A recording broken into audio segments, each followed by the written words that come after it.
यानंतर एक मोठी बातमी आहे पुण्यातील राष्ट्रवादी कार्यालयावर राष्ट्रवादीनं दावा केलाय।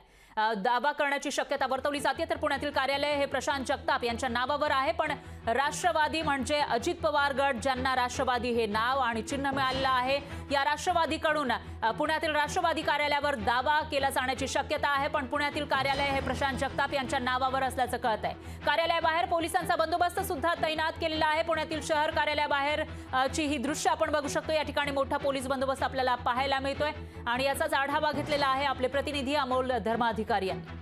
राष्ट्रवादी काँग्रेस पक्ष नाव आणि चिन्ह हे अजित पवार यांना मिळाल्यानंतर राज्यभरातील राष्ट्रवादी काँग्रेसची जी कार्यालये आहेत ती आता अजित पवार गट ताब्यात घेण्याची शक्यता आहे।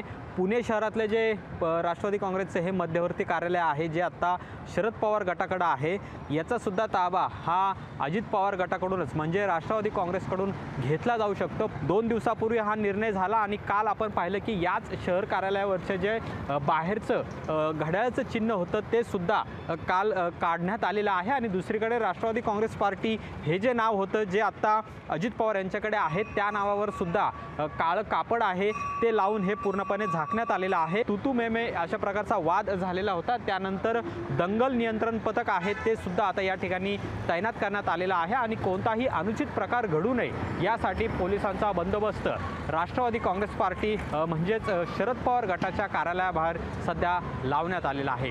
कॅमेरामन सचिनसह अमोल धर्माधिकारी, लोकशाही मराठी, पुणे।